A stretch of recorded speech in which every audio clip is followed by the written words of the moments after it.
Hello दोस्तों, तो ये है मेरा छोटा सा शुक्रवार, मतलब कि परिवार। तो ये जो तस्वीरें आप लोग देख रहे हैं ना, ये है मेरे जन्मदिन की तस्वीरें, जो था अभी कुछ दिनों पहले ही 4 जून को। तो चलिए शुरू करते हैं आज का ये मजेदार व्लॉग शुरू से। तो आप लोग देख रहे होंगे कि मेरी मम्मी मेरे वाइफ के गले में मालिश कर रही हैं, और वो इसलिए क्योंकि कुछ दिनों पहले वाइफ की गर्दन बंद घड़ी के कांटे की तरह अटक गई थी, इसलिए मम्मी वाइफ के गर्दन में बाम लगा रही हैं। और मैं दूर से बैठा बैठा दोनों को देख रहा हूं, तो मुझे ऐसा लग रहा है कि मेरी मम्मी जले हुए कुकर को धोने की प्रैक्टिस कर रही हैं।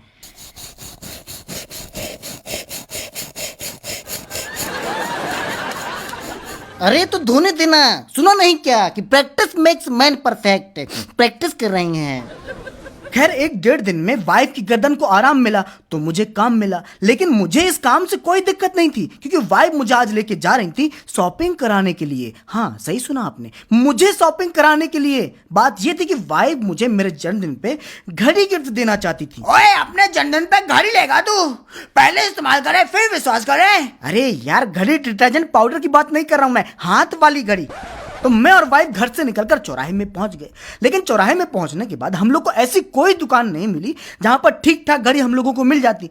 इसलिए मैंने और मेरी पत्नी ने आपसी सहमति से डिसाइड किया कि घड़ी की जगह पर कपड़े ही ले लेंगे। अब क्या है कि वाइफ मुझे 2000 तक की घड़ी दिलाने वाली थी, यानी कि कपड़े भी मैं 2000 तक के ही ले सकता था। लेकिन वहीं इस चालू ने चली चाल और ले गया अपनी पत्नी को वहां जहां पर कपड़ों की शुरुआत ही होती है 3000 से। अरे यार, सीधे पैंट लून नहीं बोल सकते थे? चलिए दोस्तों, कोई बात नहीं, मेरी वाइफ की तरह आगे चलते हैं। तो पैंट लून में पहुंचते ही मैंने पैंट लून वाले भाई से कहा कि भाई मुझे पैंट लेना है। तो पैंट लून वाले भाई ने मुझे पैंट दिखाना शुरू किया। तो जो पहला पैंट मैंने सिलेक्ट किया वो कितने का था बताइए जरा? 1000, 2000, 2500। अब पैसे कम दे रहा था। वाइफ, मजा आ गया।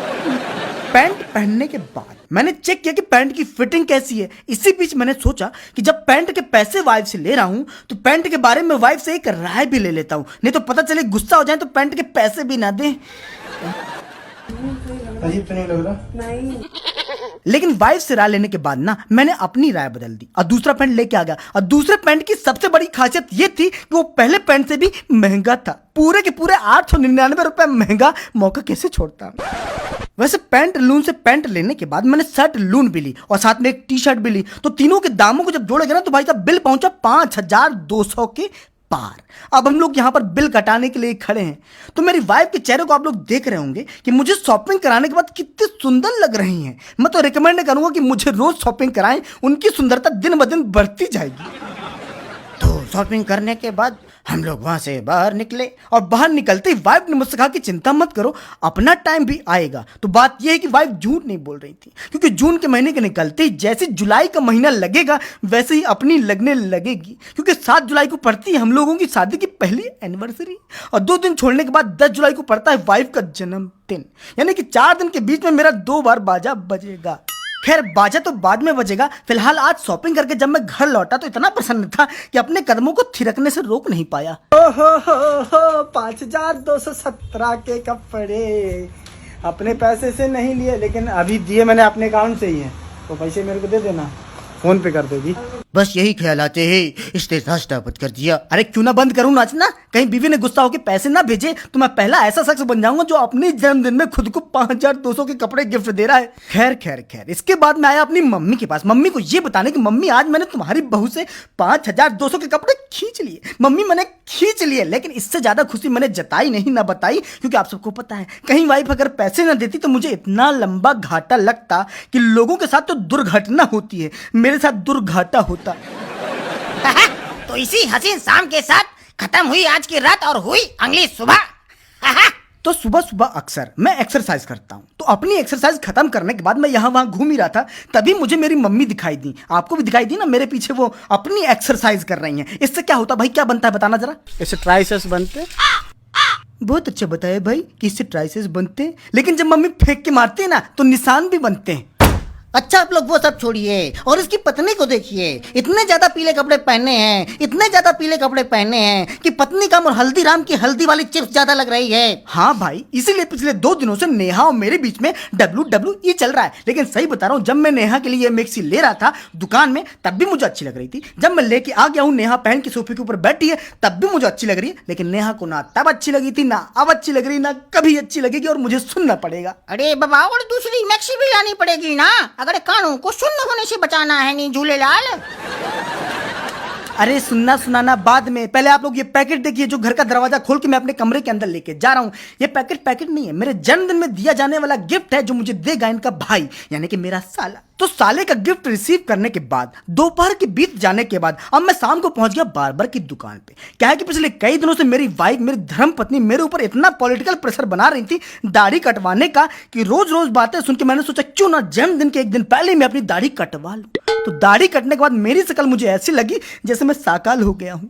दोस्तों, पेशे खिदमत है साकाल 2.0। कैसा लगा मुझे आप लोग देख के बताइए। अरे वो लोग क्या बताएंगे, पहले तो खुद अपनी शक्ल इधर तो बता। अरे अरे अरे अरे, कोई बात नहीं मेरे लाल, 2-3 दिन में आ जाएंगे दाढ़ी के बाल।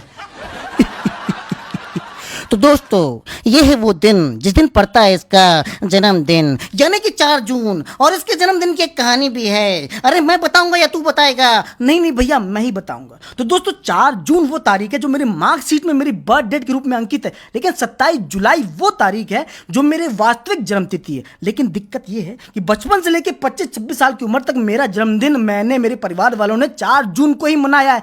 लेकिन पिछले 2-3 साल मैंने अपना जन्मदिन 27 जुलाई को भी मना लिया। क्यों? बस 2 महीने छोटे होने के लिए। लेकिन दिक्कत एक ये होती है कि जब भी कोई मुझसे बर्थ डेट पूछता है मेरी, जब भी कहीं बर्थ डेट लिखनी पड़ती है मुझे, तो बस 4 जून ही बोलना पड़ता है, 4 जून ही लिखना पड़ता है। तो मैंने सोचा क्यों झंझट लो, 4 जून को ही मनाते हैं। आखिर बचपन से लेकर 25-26 साल की उम्र तक 4 जून को ही तो मनाया है, बस इसीलिए वापस बैक टू बेस।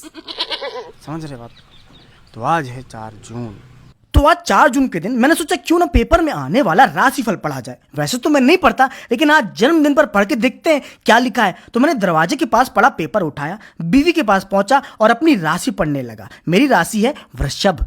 तो मैंने अपना राशिफल पढ़ना शुरू किया। उसमें लिखा था कि अपनी गलतियों को नजरअंदाज ना करें, व्यवसायिक नई योजना बनेगी, कार्य पद्धति में सुधार से लाभ बढ़ेगा और घर बाहर पूछ परख रहेगी। मैंने बोला हाँ, आज जन्मदिन है तो पूछ और परख तो रहेगी ही रहेगी, कम से कम आज। और मैं आज पे जोर इसलिए डाल रहा हूं क्योंकि मेरे सामने बैठी मेरी बीवी सब कुछ सुन रही थी और मन ही मन सोच रही होंगी कि हाँ, आज रहेगी पूंछ, कल तो सींग बना देंगे। तो शाम होते ही मैं तो अपने जन्मदिन के लिए तैयार हो गया था। मुझे तो टाइम नहीं लगता। हाँ, बात यह भी है कि मैं तैयार हूं या ना हूं फर्क भी नहीं लगता। माँ कसम मौसी जी, इसकी एक एक बात में सच्चाई जड़ रही है। हाँ, तो अब सच्चाई छोड़िए, ये देखिए मैंने ये जो टेबलें कुर्सियां लगाई हैं ना, ये आने वाले कुछ चुनिंदा मेहमानों के लिए है जो मेरे घर के आसपास ही रहते हैं। ओए, टेबल कुर्सी तो ठीक है, तेरी बेटी कहाँ है? ओए ओए, मेरा मतलब था तेरी पत्नी कहाँ है? अरे ये तो रही मेरी लीलावती जो लालवती बनने की कोशिश कर रही है। भाई साहब, बहुत टाइम लगाती तैयार होने में। खुश मत होइए, सारी महिलाओं, सारी पत्नियों की बात कर रहा हूँ। वैसे इस बात की शिकायत मैंने अपनी मम्मी से की और कहा, मम्मी तुम्हारी बहू बहुत लेट कर रही है। तो मम्मी ने बस कमरे के दरवाजे से अंदर झांका। इतने में वाइफ समझ गई कि नहीं, टाइम इज सास, मतलब कि टाइम इज मनी। और इसीलिए आप लोग देख सकते हैं कि मेरी लालवती तैयार होकर बाहर आ गई है। और मेरी लालवती के पीछे आप लोग देख सकते हैं कि एक टेबल रखी है, टेबल के ऊपर केक रखा है। तो मेरी पत्नी के आने के बाद मैंने घर में आए हुए सभी मेहमानों को बुलाया और सभी के उचित स्थान पर पहुंचते ही मैंने सबसे कहा, चलो काटो केक जिसको काटना है। हाँ, तो इससे आप लोग समझ सकते हैं कि कितना बड़ा काम चोर है। हाँ, अपने जन्मदिन में केक भी नहीं काटना चाहता। अरे लेकिन मेरे चाहने से क्या होता है? मेरे चाहने से तो मेरे घर में चाय तक नहीं बनती है। इसीलिए आप लोग देख सकते हैं कि मैं केक के सामने केकड़ा बन के खड़ा हो गया हूँ। और बगल में खड़ी है केकड़े की मम्मी, यानी कि मेरी मम्मी। तो मम्मी ने प्लेट में रखे दिए को जलाया और उसके बाद मुझे टीका लगाया। तो मम्मी के टीका लगाने के बाद अब बारी आई थी केक के ऊपर रखे नासा के रॉकेट को जलाने की। ए भैया, अच्छा हुआ कि ये सच कुछ नासा का रॉकेट नहीं है, नहीं तो चांद पर जाकर काटना पड़ता। खैर, तो रॉकेट के जलने के बाद मैं केक की तरफ चक्कू लेके बढ़ा, प्लास्टिक का चक्कू, ताकि केक के टुकड़े टुकड़े करके कुत्तों को खिला सकूं। नहीं, ये तो गुंडों का डायलॉग है। मेरा डायलॉग तो ये है कि केक के टुकड़े टुकड़े करके सबको खिला सकूं। तो केक को काटने के बाद सबसे पहले मैंने मम्मी को खिलाया। मम्मी को खिलाने के बाद आई मेरे पास वाइफ। तो मैं केक को काटने की तरफ गया कि तभी वाइफ ने कहा कि रुको, पहले टीका तो लगाने दो। अच्छा है, बहुत अच्छा है। लेकिन तू मुझे ये बता कि तेरी पत्नी तुझे टीका लगा रही है या तेरी मांग में भी सिंदूर भर रही है? अरे तो खुद देख लो ना भाई साहब कि टीका है कि सिंदूर है। अरे वो तो टाइम लग गया ना टीका लगाने में। खैर वाइफ के टीका लगाने के बाद वाइफ ने मेरी आरती उतारी। आरती उतारने के बाद मैंने वाइफ के लिए केक काटा और वाइफ को खिलाया। तो केक का टुकड़ा थोड़ा बड़ा था और वो इसलिए क्योंकि केक का एक हिस्सा वाइफ के लिए था और दूसरा हिस्सा होने वाले छोटे वाईफाई के लिए, मतलब कि होने वाले शिशु के लिए। और भैया इसके बारे में तो सबको पता ही है। हाँ बिल्कुल पता है, 5200 से ज्यादा के कपड़े हैं। खैर वाइफ को गिफ्ट देने के बाद बहन आई। बहन ने मुझे केक खिलाया, मैंने बहन को केक खिलाया और बहन से गिफ्ट प्राप्त। और ये रहा इसका साला जो इसका जुड़वा बनने की कोशिश कर रहा है। हाँ इसीलिए तो सेम टू सेम कपड़े पहने हुए हैं ना इसने। खैर इसी के साथ अब मेरा जन्मदिन समापन की ओर बढ़ने लगा। मैंने फैमिली के साथ फैमिली फोटो खिंचाई, लेकिन मैंने सोचा क्यों ना अपनी लालवती के साथ एक स्पेशल पोज वाली फोटो खिंचा ली जाए। पोज का नाम था जेठालाल पोज।